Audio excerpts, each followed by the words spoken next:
পৰ্বতঝোৰাৰ মহামায়াৰ ৰাজাপাৰা প্ৰথম খণ্ড গাঁৱত অচিনাক্ত মৃতদেহ উদ্ধাৰ।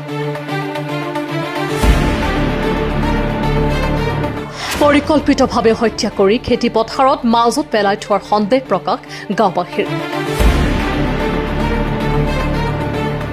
ৰবিবাৰে নিশা বিটিচিৰ কোকৰাঝাৰ জিলাৰ পৰ্বতঝোৰা মহকুমাৰ বগৰীবাৰী আৰক্ষী থানাৰ অন্তৰ্গত ৰাজাপাৰা প্ৰথম খণ্ড গাঁৱত খেতি পথাৰৰ মাজত কোনো অচিনাক্ত দুৰ্বৃত্তই হত্যা কৰি পেলাই থোৱা কাৰ্যই সমগ্ৰ বগৰীবাৰী অঞ্চলত তীব্ৰ চাঞ্চল্যৰ সৃষ্টি হৈছে।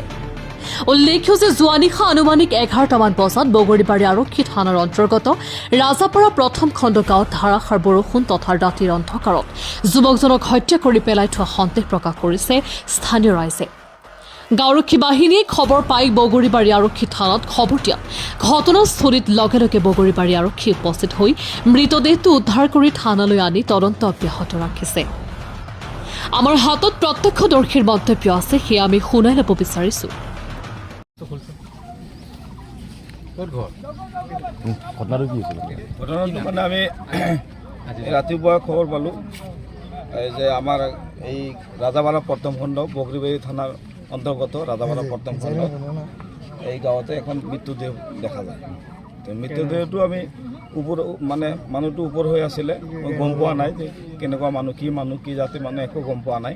তো তৎক্ষণাত আমি গাঁওৰক্ষী বাহিনীৰ জৰিয়তে আমাৰ আৰক্ষী বিষয়াক জনোৱা হয়। আৰক্ষী বিষয়া আহিছে, অহাৰ পিছত দেখা হ'ল আমি কোনো চিনি পোৱা নাই এতিয়ালৈকে মানুহজন ক'ৰ মানুহ কি নাম একো গম পোৱা নাই। কিমান মৃতদেহটো বয়স কিমান? মৃতদেহটো বয়স 30-32 মান হ'ব, আইডিয়া কৰিব পাৰি। এইটো উদ্ধাৰ ক'ত হ'ল? পথাৰত নে ক'ত?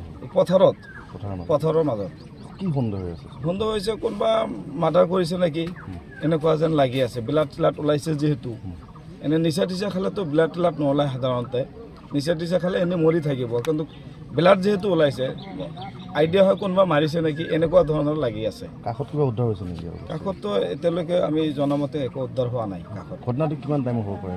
ঘটনাটো বৰষুণৰ আগে হ'ব, কাৰণ মৃতদেহটো দেখা পালোঁ যে বৰষুণত তিতি গৈছে, গতিকে বৰষুণৰ আগে হ'ব। এটা আইডিয়া 11টাৰ আগে হ'ব। ইতিমধ্যে আৰক্ষী প্ৰশাসন আহিছে। আৰক্ষী প্ৰশাসন ইতিমধ্যে তদন্ত আৰম্ভ কৰিছে। নিউজ ডেস্ক ৰিপোৰ্ট, দৈনিক খবৰ 24 ঘণ্টা।